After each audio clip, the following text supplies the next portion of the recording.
I want you to imagine, just for a second, a giant Venn diagram floating right in front of you. Okay, I'm picturing it. Right, so in this diagram, we have four very distinct, like seemingly completely mutually exclusive circles. Mm-hmm. So in circle 1, you have ancient biblical literalism. Like I'm talking raw, unfiltered, old-school scripture. Like stripped of all the thousands of years of commentary and stuff. Exactly, just the raw text. Then in circle 2, you have the high-stakes, hyper-rational, algorithm-driven world of modern finance, like stock trading. Okay, those definitely don't usually overlap. Right.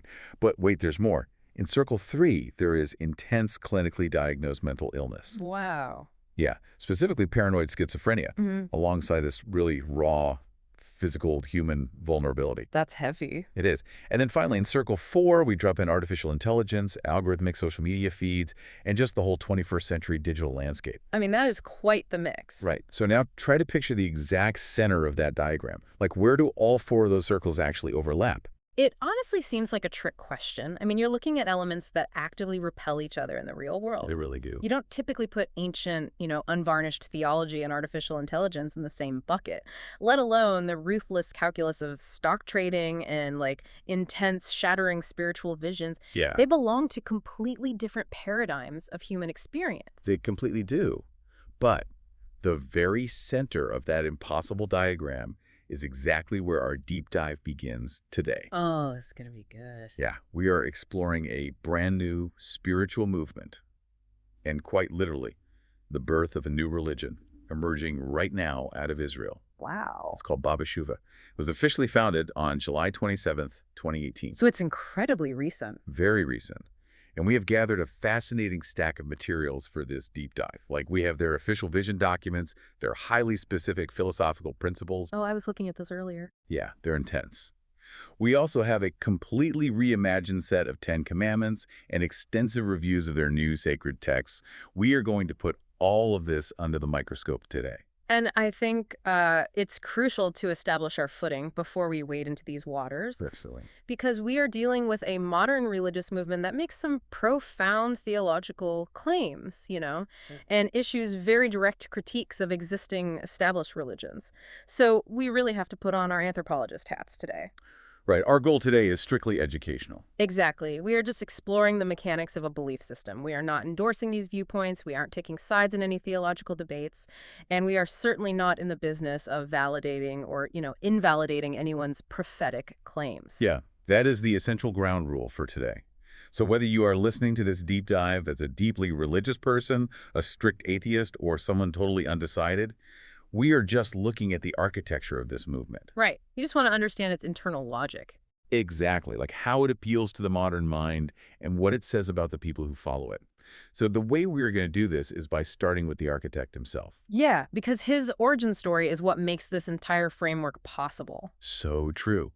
Then we'll decode the core philosophy, which attempts to completely level human society. Which is fascinating. And from there, we're going to debate their new 10 Commandments, which are incredibly visceral. Visceral is a good word for it. And finally, we will try to make sense of the massive paradox of how this movement uses the very technology it totally despises to preach a radically ancient lifestyle. It's a psychological and sociological labyrinth, really. And to your point, you really cannot separate the theology of BABASHUVA from the biography of its founder. Right, a man named Nathan or BABASHUVA. Let's start right there. The timeline of his life provided in our materials is full of these incredibly sharp, almost violent pivots. Yeah, let's go through it. So he was born in 1991, originally given just the name Or. Just Or. Right. But at 10 years old, there is this pivotal family disruption. Oh. Yeah, his mother has a vivid dream about his late grandfather, a man named Binyamin Amba. Okay, so a family dream. And in this dream, the grandfather specifically calls the boy NathanOr. Oh, wow. Yeah. And following that nocturnal vision, the family returns to religion. Which, psychologically speaking, is a profound anchor to drop into the mind of a 10-year-old. Oh, absolutely. Like a name change driven by a deceased ancestor's appearance in a dream, that immediately introduces a mystical mandate. It really does. It tells a child, your identity isn't just a practical label. It Yeah. is a destiny handed down across the boundary of life and death. Yeah, that sets a baseline where the veil between the spiritual world and the physical world is already highly permeable for him. And he clearly absorbs that mandate because he doesn't just passively adopt the religion, he dives into the deep end. He really goes for it. He does. He goes on to study in a Hesder yeshiva. Now, for anyone unfamiliar with the Israeli religious landscape, a Hesder yeshiva is not just like a Sunday school. No, not at all. It is an intense, rigorous institution that combines high-level, complex Talmudic study with active military service in the Israel Defense Forces. Right. It is the absolute bedrock establishment of religious Zionism. It is. It's an environment that demands both total intellectual devotion to ancient law and total physical commitment to the modern state. Exactly. It produces an elite cadre of individuals who are used to operating under extreme discipline in both the spiritual and martial realms. But here's where the story fractures. Yeah? He leaves. He just walks away from that entire established Orthodox framework. Wow. The materials describe him entering a phase as an ex-Orthodox or questioning individual. And this isn't just a gentle drifting away. No, it's a massive pendulum swing. Because from 2017 onward, he plunges into the most secular, material, cutthroat environment imaginable. Wait, what does he do? The capital market. He becomes an investment portfolio manager. Okay, moving from the Hesder yeshiva to the stock market is a staggering transition. Seriously staggering. Think about the underlying philosophy of both worlds.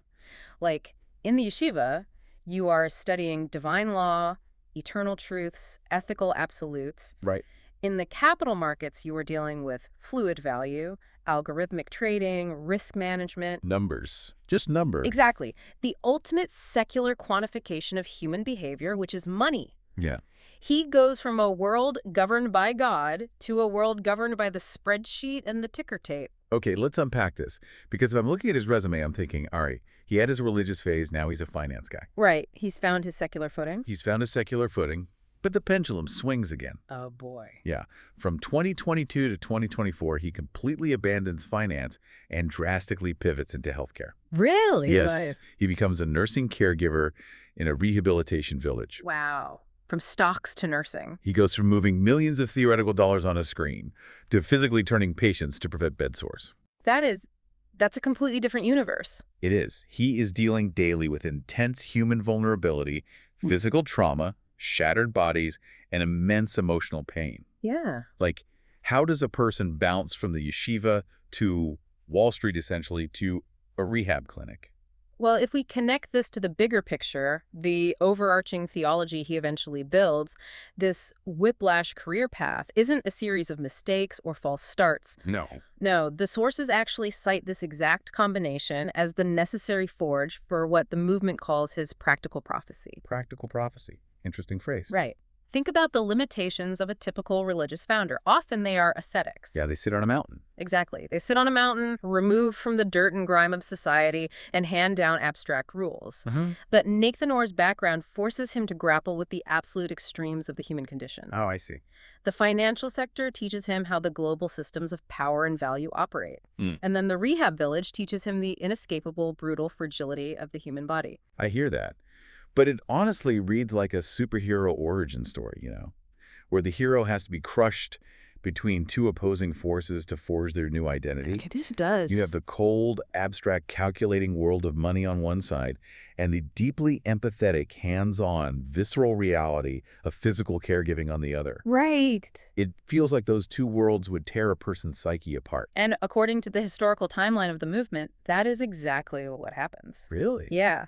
The psychological tension of those opposing realities seemingly contributes to a profound break. Oh, wow. The materials we have explicitly state that his prophetic awakening occurs while he is coping with what is medically diagnosed as paranoid schizophrenia. That is a detail that completely stops you in your tracks. Yeah. And during this intense period of mental fragmentation, he experiences what he describes as the vision of the angel Leo. The vision of the angel Leo. Okay, I mean, in our modern hyperclinical society, a diagnosis of paranoid schizophrenia is universally viewed as a tragic medical deficit, right? It's a chemical imbalance. It is categorized, it is heavily medicated, and the goal is to manage the symptoms to bring the person back to, like, normal consensus reality. Right.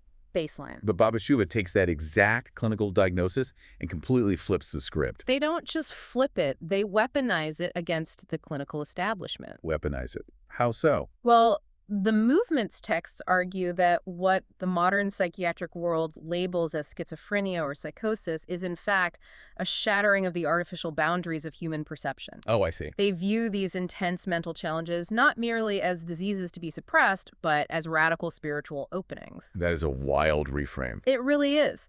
They argue that it takes an extreme psychological event to break through the rigid, logical conditioning of the modern mind to receive genuine, unfiltered prophecy. But isn't that a dangerous romanticization of a severe mental illness? Oh, from a clinical standpoint, absolutely. It is a massive risk. Right. If someone is experiencing delusions or hallucinations, validating those experiences as divine prophecy instead of offering medical help seems incredibly risky, both for the individual and for anyone who starts following them. It is. But historically and anthropologically, this is a very old dynamic. Yeah.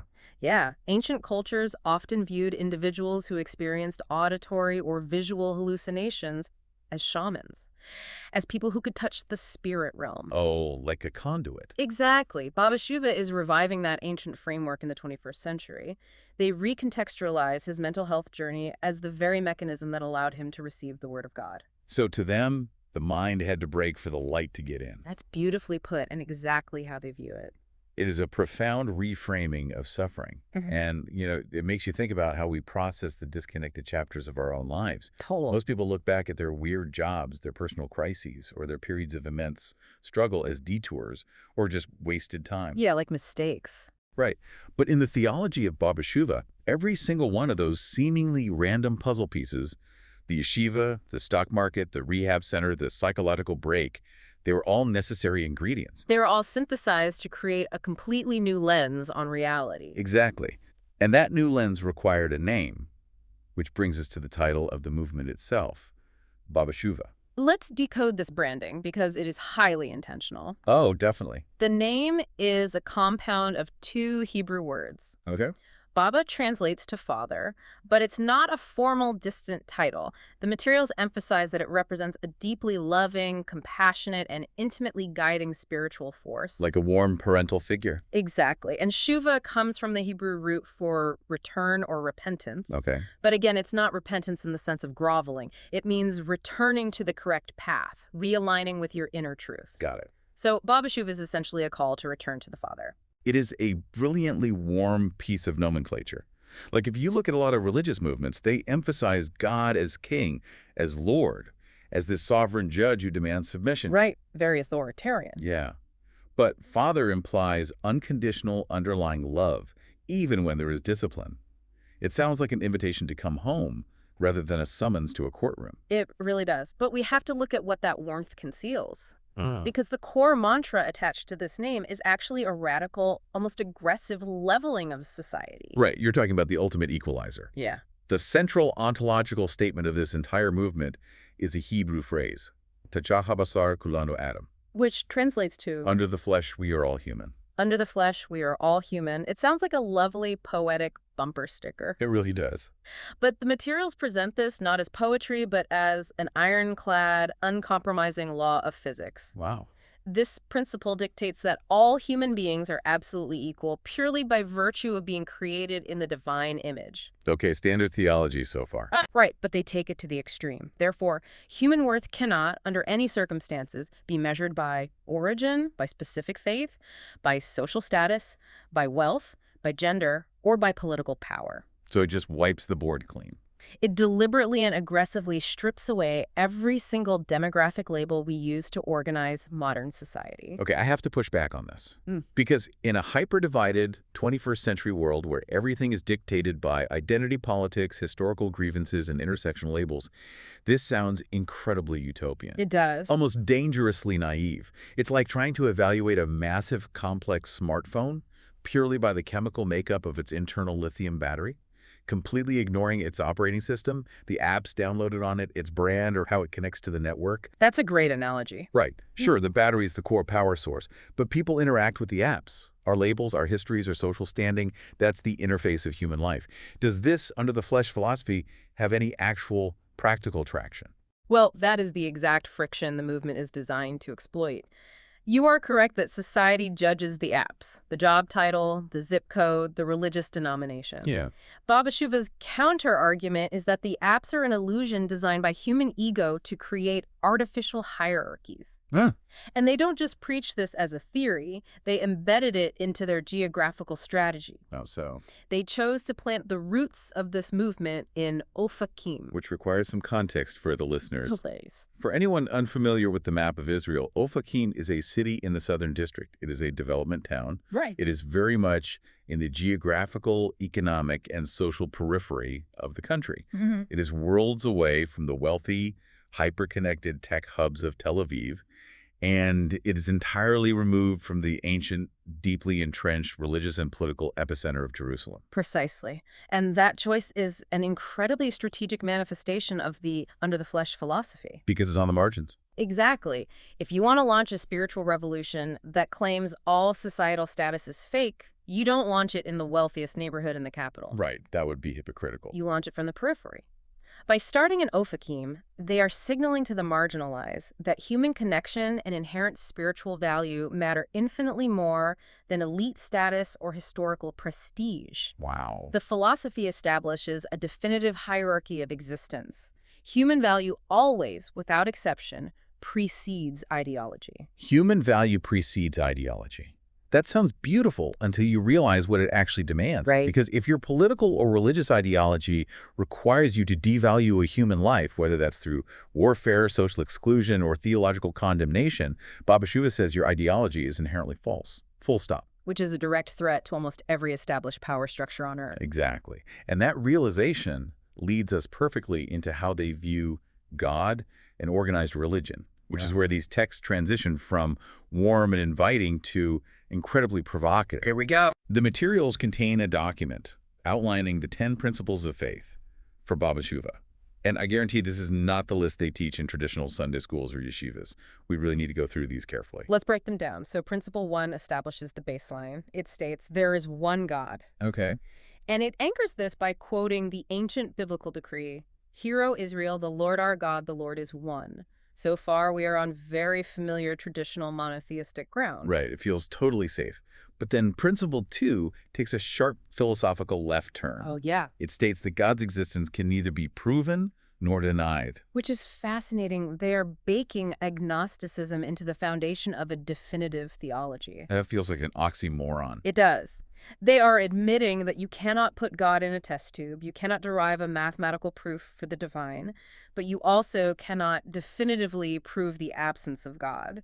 It forces the believer to exist in a state of epistemological uncertainty. And that uncertainty becomes a weapon in Principle 3, which is the explosive one. It is. Principle 3 states that all existing religions are wrong in their thoughts about God's true nature. All of them.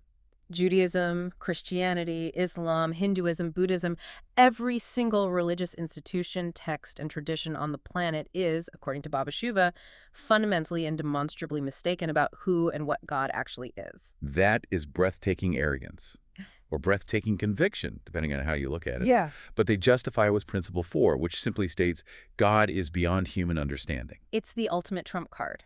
If God is infinite and the human mind is finite, then any human attempt to define God is automatically a reduction, a distortion. We physically lack the hardware. Exactly. We physically lack the hardware to comprehend the software of the divine. Which naturally brings us to Principle 5. The human intellect is the greatest deception due to its limitations. Right. Our brains actively trick us into thinking we understand concepts that are actually miles beyond our cognitive capacity. And because we rely on that deceptive intellect, we fall into the trap described in Principle 6, which the texts call the illusion of faith. The illusion of faith. This principle argues that people who vehemently claim to believe in God actually just believe in themselves. Oof, that's a hit. They have constructed a version of God in their own minds. A God who coincidentally hates the people they hate, votes the way they vote, and blesses their specific cultural biases. They are worshiping their own mirrored ego and calling it the divine. Wow.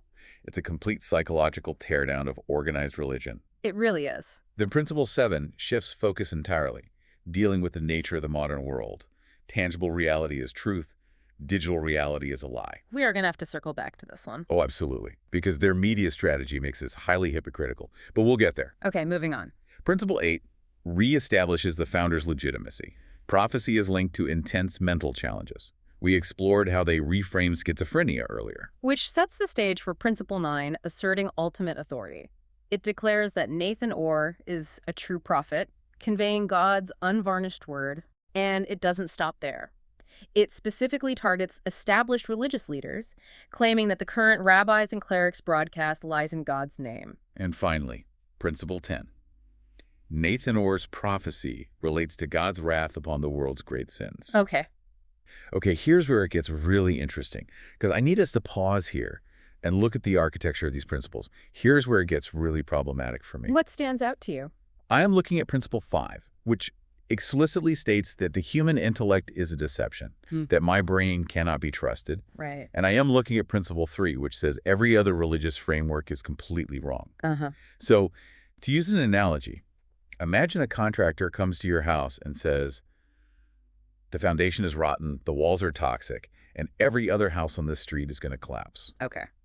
But then he hands you a blueprint for a new house and says, oh, by the way, your eyes are deceiving you, and you're incapable of reading blueprints. That's a problem. Right. If my intellect is a deception, how am I supposed to evaluate his claims? How do I use my broken brain to validate his prophecy? What tools do I have left? You don't have any tools left. And that is exactly the point. What you are identifying is not a flaw in their system. It is the core mechanism of their control. Control. Interesting. This is a classic tabula rasa, a blank slate approach, executed through a controlled psychological demolition. Wow. By completely delegitimizing both your internal logic and thousands of years of external religious tradition, BABASHUVA intentionally corners you. Nowhere to turn. If you cannot trust the Pope, if you cannot trust the chief rabbi, and if you cannot even trust your own logical deductions, you are left in a terrifying freefall. Yeah, that sounds horrible. The only solid ground left is the direct, unmediated revelation provided by the prophet. So you are forced to bypass your intellect and the institution entirely. You just have to blindly plug into the founder. Precisely. It creates absolute dependency.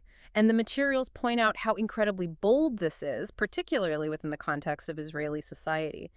Oh, for sure. This movement is not just tweaking Judaism. It is aggressively rejecting the entirety of rabbinic tradition. They are tossing out the Talmud. Yeah, it is massive. They are dismissing 2,000 years of Jewish halakha, the intricate, massive body of Jewish law that has governed every aspect of daily life, from diet to commerce to marriage, for millennia. Halakha is the operating system of traditional Judaism. It's an unbroken chain of debate and legal precedent. Throwing it out is like a sovereign nation deciding overnight to burn its constitution, fire the Supreme Court, erase all case law, and just try to run the country based purely on a literal reading of the Magna Carta. That is a perfect analogy. The sources describe BABASHUVA's approach as a modern biblical literalism. Modern biblical literalism, okay. They are deriving their laws, for example, how to practically observe the Sabbath straight from the raw ancient biblical text, completely bypassing the thousands of pages of rabbinic commentary that traditionally tell you how to interpret those ancient words in a modern context. It's theological minimalism. Strip the house down to the absolute bare studs. Yeah. But here's the problem with stripping a house down to the studs. You still need to know where the walls are. Very true. Human beings terrify themselves without boundaries. We need rules. And NathanOr, having created this massive vacuum, immediately fills it. He provides a new set of rules. The 10 Commandments. Yes. The materials include the official 10 Commandments of BABASHUVA. Yeah. And I have to tell you, reading these for the first time, well, actually, I was going to say it was jarring. Oh, it's totally jarring. It does not feel ancient. It feels uncomfortably modern and incredibly visceral. It is raw. It actively avoids the poetic, slightly detached, archaic language we are accustomed to in traditional translations of the Bible. There are no thou shalts. Right. No King James English here. It is blunt force trauma text. Let's go through them. Okay. Commandment 1, do not stab. Commandment 2, do not shoot. Commandment 3, do not kill. Commandment 4, do not put to death. Commandment 5, do not masturbate. Commandment 6, do not cry. That's the one that always gets me. Oh, we'll get to that. Commandment 7, do not prostitute. Commandment 8, do not betray or cheat. Commandment 9, do not rape. Yeah. Commandment 10, do not solicit, which the text clarifies means do not persuade others to sin. This raises an important question. Actually, it's a profound sociological document because it reveals exactly what the founder perceives as the immediate existential bleeding edge threats to modern humanity. It is so specific, like the traditional biblical commandments deal with abstract concepts or property. Thou shalt not covet thy neighbor's house. Thou shalt not bear false witness. Right. This list literally says do not stab and do not shoot. Right. Why the hyper-specific focus on the methodology of violence rather than just the concept of murder? Because we live in a hyper-specific mechanized era of violence. If you look at the thematic grouping, the first four commandments, do not stab, shoot, kill, put to death, are an escalation of physical destruction. Yeah. It reflects a very modern, trauma-informed view of a society that is literally tearing its own flesh apart. Remember, NathanOr worked in a rehabilitation village. Oh, right. He didn't just deal with the concept of violence, he bathed the victims of it. He saw the gunshot wounds. He saw the stab wounds. That's awful. When you have seen the physical reality of a shattered spine, thou shalt not murder feels too abstract. Do not shoot is a tangible physical mandate for a weaponized world. That makes a chilling amount of sense. Yeah. It grounds the theology in blood and bone. But the one that I absolutely cannot get past, the one that feels like a massive contradiction, is commandment number 6. Do not cry. Let's dig into that. We have to. Yeah. Because why would a movement that is built on the concept of radical empathy, a movement that calls itself a compassionate father, founded by a man who dedicated years to nursing the broken band Human Tears, is this just the ultimate expression of toxic masculinity or stoicism? Is it a mandate for emotional repression? It is the most jarring commandment on the list, for sure. And it requires us to look at how they define the act of crying. Okay, how do they define it? Well, if we look at the commandments surrounding it, the middle and end of the list focus heavily on bodily autonomy, sexual purity, and intense loyalty. Do not rape, do not betray, do not prostitute. Right. So how does shedding a tear equate to betrayal or bodily violation? The textual analysis provided in our material suggests that, in the lexicon of BABASHUVA, crying is not about the biological release of sorrow. Crying is defined as the performance of victimhood. The performance of victimhood. So it's not about being sad, it's about weaponizing your sadness. Exactly. It is wallowing in despair. It is the act of throwing your hands up, declaring that the universe is fundamentally unfair, and using that perceived unfairness as an excuse for paralysis. Oh, wow. Think about the name of the movement, Shuva, return. Active, relentless self-correction and spiritual repair. If your mandate is constant action, then crying in the sense of playing the victim is a passive surrender. So the commandment isn't telling you to become an unfeeling robot. It's saying you are allowed to feel the grief, you are allowed to experience the pain, but you are absolutely forbidden from allowing that grief to become your core identity. You cannot substitute tears for forward momentum. Precisely. It is a demand for radical personal agency. You must take active control of your spiritual state. You cannot wait for someone to come dry your eyes. You have to take the next step. That is a brutal but fascinating psychological framework. And it actually provides the perfect bridge to another major, highly complex theme in the sources. The messianic concept. Yes, which is how BABASHUVA wrestles with the concept of the Messiah. Because the demand for personal agency in the commandments seems to collide head-on with their messianic claims. This is perhaps the most structurally delicate and paradoxical element of their entire theology. There is a profound duality at play here that requires believers to hold two seemingly contradictory truths at once. Let's lay out the contradiction. Go for it. On one hand, the texts heavily promote the concept of the inner Messiah. They instruct followers to discover the Messiah within you. It's an incredibly empowering, almost modern corporate self-help message. It tells the individual that they don't need to sit around in misery waiting for a magical savior to descend from the clouds to fix the world. Exactly. It says you have the power to do the work, to improve your character, to correct your flaws, and to redeem your own life. It's radical self-reliance. Yes, it democratizes salvation. But on the exact same page, the texts explicitly and unambiguously state that NathanOr has revealed himself as the singular messianic figure. Yeah, the Messiah, son of David. Right. They use the specific, historically loaded term Messiah, son of David. They claim that his teachings, his visions, and his authority are the literal blueprint that will usher in the messianic age of global peace and divine justice. There's a lot. So I have to ask, how do these two concepts coexist without tearing the movement apart? It feels like a CEO gathering his entire massive workforce and saying, listen, Everyone here is the absolute boss of their own destiny. Yeah. You are all the unquestioned CEOs of your own lives. Very empowering. But also, I am the ultimate, supreme, infallible CEO of this entire corporation, and you must follow my exact blueprint, or you're fired. It is a massive cognitive dissonance. But historically, new religious movements and even modern political movements employ this exact structural tension because it is incredibly effective. Really? How so? It solves two major problems simultaneously. First, it solves the problem of spiritual lethargy. Lethargy, okay. If you tell a group of people that an external Messiah is going to fix everything, they become passive. They just wait. By promoting the inner Messiah, you empower the individual at the micro level. You force them to engage daily, to monitor their choices, to feel like an active participant in cosmic redemption. Right, gives them skin in the game. But what does the ultimate CEO part solve? It solves the problem of chaos and schism. If everyone is their own inner Messiah, what stops 1,000 different followers from creating 1,000 different conflicting interpretations of the truth? Oh, I see. You need centralization. So it centralizes the ultimate spiritual authority at the macro level. I have the power, but he holds the map. Exactly. You are the builder. You have to swing the hammer and lay the bricks yourself. But he is the master architect. The texts make it clear that while the individual must do the internal heavy lifting, they must execute that work by strictly following the precise architectural blueprint provided by NathanOr. And that blueprint is codified in his new sacred text, a book titled New World, New Reality. Right.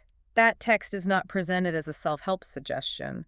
It is framed as the new binding covenant between humanity and the divine. Which brings us to the final and visually the most striking paradox of BABASHUVA. The technology. The technology. Yeah. We are talking about a movement that preaches a radical return to the absolute raw, ancient roots of biblical faith.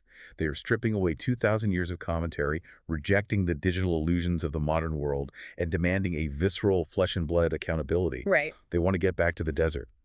And yet, their delivery mechanisms are entirely, aggressively, almost shamelessly 21st century. They are certainly not retreating to a cave and writing scrolls with quill and ink. Not even close. They are leaning into the algorithm. The sources note that the movement actively utilizes artificial intelligence to generate songs and musical content. Which is wild. It is. They are heavily reliant on modern dopamine-driven social media. Facebook, Instagram, TikTok, Threads, Twitter, YouTube. They are carpet bombing the digital landscape. But the absolute centerpiece, the crown jewel of their media strategy, is a highly produced Spotify show called Podcasts from Heaven. Hosted, of course, by NathanOr himself. Hosted by NathanOr, yes. Yeah. But it features the voice of a persona named George Cate. And this George Cate provides this incredibly slick, calming, ambient, soothing musical background designed to guide listeners into deep contemplation of life's mysteries. It's very produced. Very. Now hold on, let's rewind to Principle 7 from their own fundamental list of faith. Tangible reality is truth, digital reality is a lie. Tangible reality is truth, digital reality is a lie. So what does this all mean? How can a movement that explicitly defines the digital world as a deceptive illusion utilize AI-generated music, TikTok algorithms, and a highly polished Spotify show to spread its ultimate unvarnished truth? It seems contradictory. Isn't that the definition of hypocrisy? If you look at it strictly ideologically, yes, it's a glaring contradiction. But if you look at the history of how spiritual movements scale, what we are seeing here is the ultimate ruthless pragmatism of a modern founder. Pragmatism. You have to remember their objective.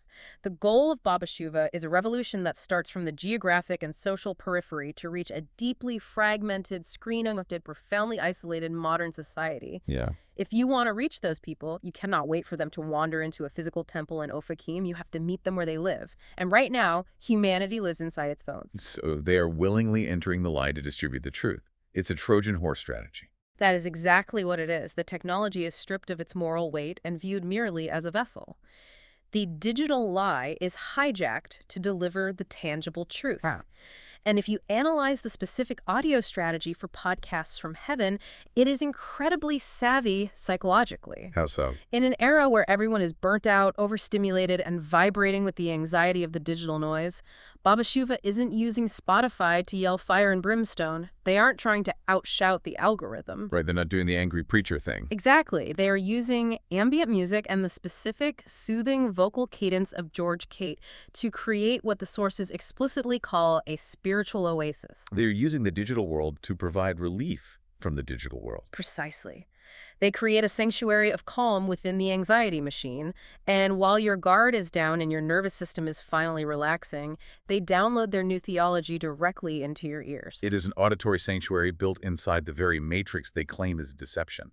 It is wild and, frankly, brilliant from a marketing perspective. It really is. Okay, we have covered a massive, complex landscape today. Let's try to pull these threads together. Sure. We have explored BABASHUVA, a brand new religious movement born from the intense, fractured personal history of one man. We watched a founder synthesize the mathematical, ruthless, abstract world of finance with the vulnerable, flesh-and-blood reality of physical caregiving, all catalyzed by a profound psychological break. We examined a theology that aggressively detonates 2,000 years of established religious tradition and rabbinic law, intentionally creating an intellectual vacuum that can only be filled by a raw, literal interpretation of the Bible, guided solely by a new prophet. Right, and they are executing this vision while utilizing AI, TikTok, and Spotify to broadcast a hyper-visceral new set of commandments. Yeah. Do not stab, do not shoot, do not perform your victimhood by crying. Yeah. And all of this complex machinery is anchored by one inescapable, radical ontological demand. Under the flesh, we are all human. And underlined every single principle, commandment, and digital broadcast is the absolute demand for radical personal responsibility. Which is huge. In the world of BABASHUVA, you cannot hide behind the credentials of a rabbi. You cannot hide behind the historical weight of the Talmud. You cannot hide behind the performance of your own tears. And you certainly cannot hide behind your social or political status. No hiding. You stand entirely alone, stripped down to the human core, completely responsible for cultivating your own inner Messiah. Which brings us back to where we started and where I want to leave you, the listener, today. I want to offer a final thought to ponder that builds on everything we've just unpacked. Okay. If a movement's core philosophy is genuinely under the flesh, it's all human, and if the ultimate goal is to aggressively strip away every single religious, political, economic, and social label we wear like armor to protect our egos, what happens when we are forced to look at our deepest, most despised enemies through that exact same lens? That's a tough question. It is. If the ultimate test of a modern spiritual framework isn't the elegance of its theology, or the shock value of its 10 Commandments, or its digital reach on Spotify, but simply whether it allows you to look at the stranger or the enemy sitting across from you on the train and truly see their unadorned humanity, how would you pass that test today?